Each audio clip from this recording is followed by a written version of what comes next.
heart. And yet you seem to be the most joyful. That's good news. It's good news when people work within a congregation to help one another so that somebody that doesn't have a car is transported to where they need to be to get their groceries or their doctor's visits taken care of. That's good news. It's good news when somebody can get a ride to the local AA meeting. It's good news when you send a card to somebody you hadn't talked to in a while and then they call you up and say, that was just what I needed.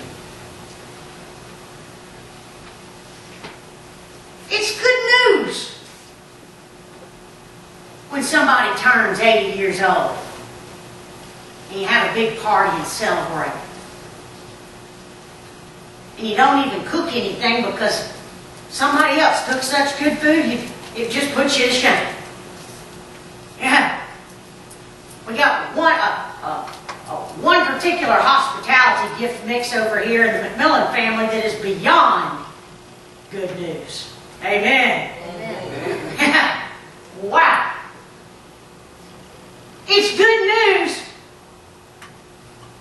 when you move in with somebody that you don't even know and everything seems to be better.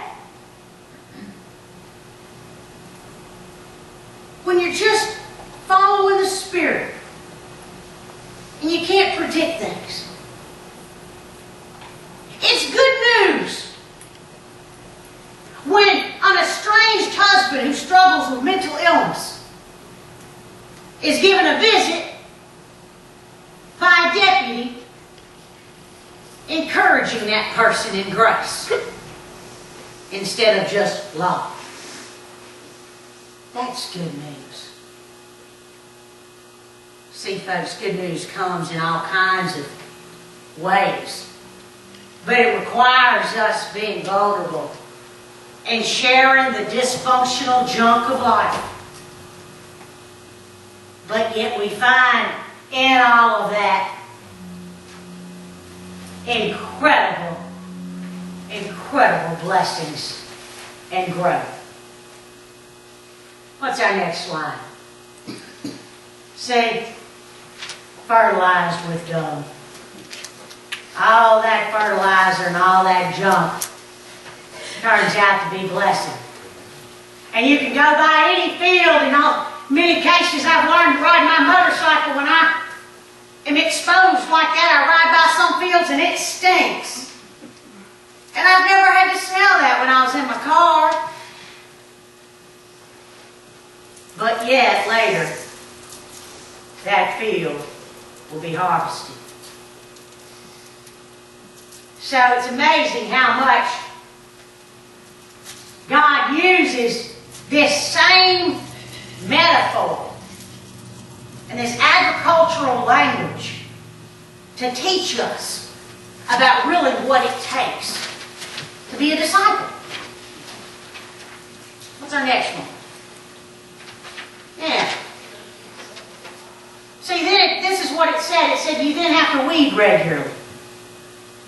We all know that. Taking care of our own little yards and flower beds are a lot of work. Sometimes I just look at my flowers and think I just don't have any energy anymore. Water you. You know? But I also know that might be representative of my own spiritual life. And that I might be neglecting my own soul care. You know? And so I do still have to weed regularly. See something, get it out. And that's what those spiritual disciplines that I talk about that are in our notebooks, that's what that does. That is the best agricultural method for soul care there is. Those are all the practices of Jesus while he was here on earth. And it takes effort. Being a disciple is not something that is a passive, just lazy act. It is not a noun. It's a verb.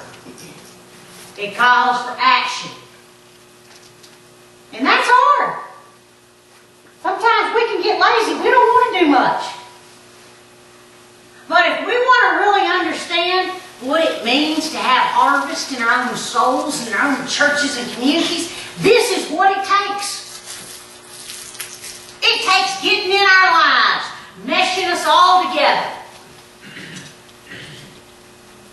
and still loving one another. That's what separates us from everybody else. Is it with all of our baggage and all of our problems and all of our hurts, habits, and hang-ups, that due to the grace of God, we still love one another, and He gives us the power to forgive one another and to heal us. Yes, and that's the journey we're on together. It's a journey of healing. And we just can't get there by ourselves, or there'd be no need for the church. But see, that's why it's sad that it isn't as full. Because there are not enough people in the world that really have experienced or understand what the point of it all is. And you little people of Portland, y'all have got it right. Y'all are living all the junk out together. And that's a good thing. That is good news. We're not here to be worried about where we are and where we've messed up and dwell on that. Absolutely not. We're here to realize that we are not where we once were. And we are forging ahead, continuing to crucify the things in our lives that just need to die so we can have more fruit in our fruit of the Spirit basket. And sometimes, y'all, if we don't have one another to lean on, and to count on, and to hold us up, sometimes life can get so dark, and we can get so discouraged that we lose hope. And that would be a tragedy. So that's why more good news is the fact that we have one another and how much we need one another so that we never lose hope. So that nothing in our lives is so bad that somebody sitting next to us can't help us through. That's the good news. And it'd be a tragedy to not share your good news with somebody else. So y'all, we have a whole big party that we're having this evening. And I don't know who's coming. I don't know how many people will be here, or what their names and faces are, and what they look like. I don't know. That's for God to determine. But I do know that I don't think anybody ought to leave this property tonight without somebody taking a piece of one of our souls with them in such a way that it gives them hope that there is a better life knowing Jesus Christ.